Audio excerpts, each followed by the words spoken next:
Magandang araw po sa inyong lahat mga kakosa, and welcome back to our YouTube channel and Facebook page. Ngayong araw po ay nandito kami sa site para magtrabaho ulit, at ang araw po natin ngayon ay Sabado, December 23. At ito nga po yung ginawa namin na corner. Yan po yung natapos namin na corner. At umulan nga po pala kagabi, kaya ganyan ang tubig at napakadumi na. At kaya ang gagawin po namin ngayon ay ituturo ko sa inyo. Yan, magbabakal po kami katulad yan. Nakikita yun na yan, may mga bakal na ganyan, no. Tutuloy lang namin hanggang doon sa dulo. At gagawa kami ng runner ng kakabitan namin ng cladding. At bago namin umpisahan, ito nga ipapakita ko sa inyo na dito nga pala sa ginagawa namin ay malapit kami na sa dagat. Yan, oh, dagat po yan. Kaya gusto ko lang ipakita sa inyo na nandito lang kami sa malapit sa dagat. Kaya yan ang dagat ng Saudi Arabia.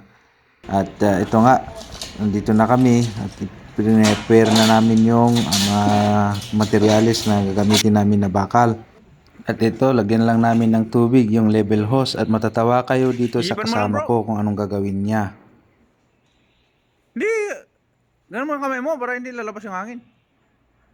Isaw-saw mo yan. Tapos ihipan mo. Yan.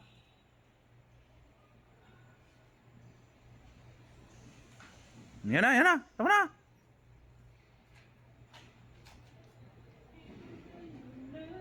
Nahirapan mo pa yan mag-ihip-ihip. Nakuha niya pala yung pera. Di maling tumawag sa akin. Di maling nagsabi na payag niya. At ngayon nga mga kakosa ay i-prepare din namin yung aapakan namin, at ito napakabigat na kahoy. Yan po ang magsisilbing apakan namin, itungtungan namin yan para makapagtrabaho. Bigat ng kahoy na yan. Merry Christmas nga pala and a Happy New Year sa lahat ng mga makapanood nitong video Ang nito. bigat ng Sana po kahoy. ay merry ang inyong Christmas at Happy New Year din sa inyong lahat mga kakosa. Ingat po tayong lahat, lalo na sa mga nandito sa abroad.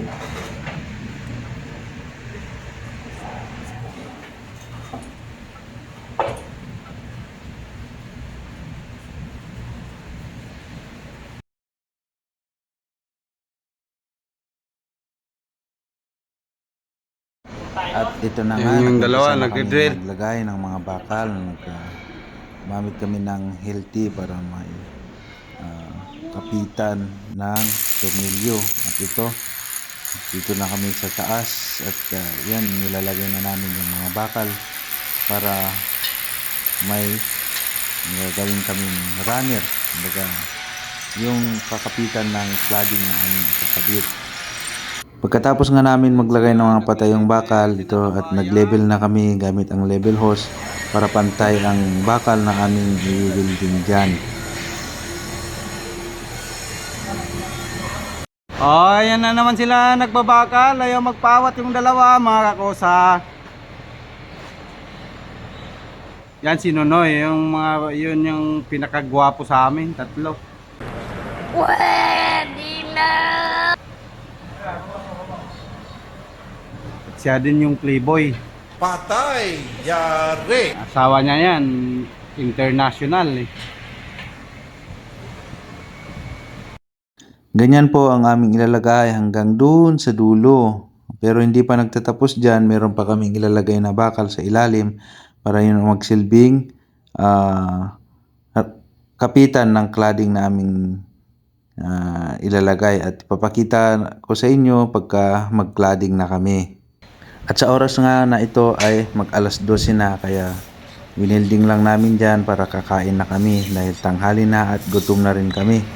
Kaya kakain muna tayo mga kakosa, at ito yung aming table. Kung kakain kami, ganyan po, mga buhangin, madumi. Ganyan ang sitwasyon namin dito sa Saudi.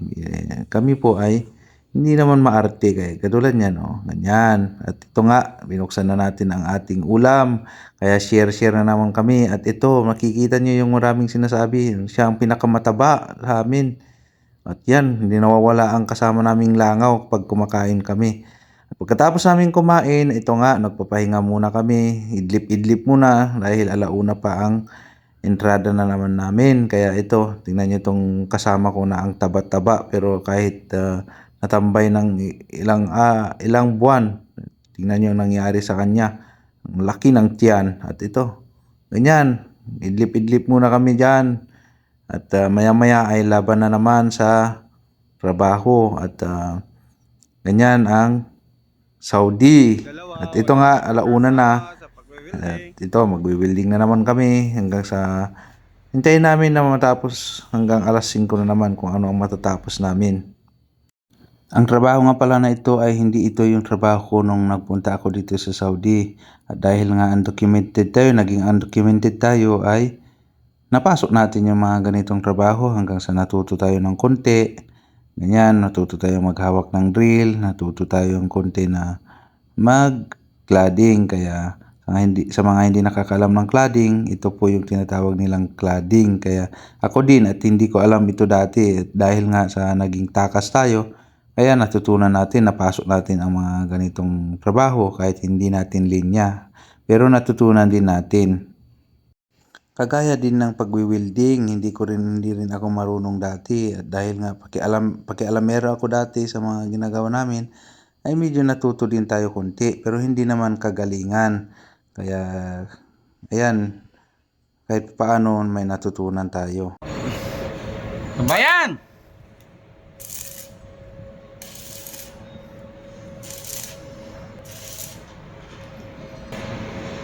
Itong isa under, yung isa naman takosa. Yun. Pero international yung asawa niya. Huwag kayo. Aha. Kami nga palang tatlo ay matagal na kaming magkakasama. Kaya kung ano ang may nahanap ng iba na trabaho, nagyaya na magtrabaho, papasok kami, ganyan. Ang style namin at okay ang pagsasama namin kaya natatagal kami magkakasama. Kaya katulad tong maraming sinasabi na kasama ko na nagbibideo, kasama kami mula nung pag-umpisa kong takas tung 2017 hanggang ngayon. Kaming tatlo po ay marami na kaming napasukan na mga hindi nagpapasahod, hindi binibigay ng sahod, nilodoko kami. Kaya ito, nagsisaga ulit kami dito dahil nagbabaka sakali kami na mabigyan ng pera. At itong oras na nga na ito mga kakosa ay uwian na namin, alas 5 na. At ito yung natapos namin, papakita ko sa inyo. Pasensyahan nyo kung hindi ko na i-videohan dahil busy kami kakawilding sa taas. At yung taga-video namin ay siyang taga-abot ng mga kailangan namin sa taas kaya hindi makapag-video. At dahil hindi kami susunduin ng aming amo ay magta-taxi daw kami, tumawag. Kaya ito, maglalakad kami pupunta sa kalsada para mag-abang ng taxi. At ito na kami, naglalakad. At gusto ko lang magpasalamat sa inyong lahat mga kakosa sa kahit boring ang aking video ay sinusuportahan nyo pa rin. Kaya sana maging happy kayo ngayong Christmas. Merry Christmas and Happy New Year sa inyong lahat. At sana ngayong 2024 ay makauwi na tayong mga undocumented.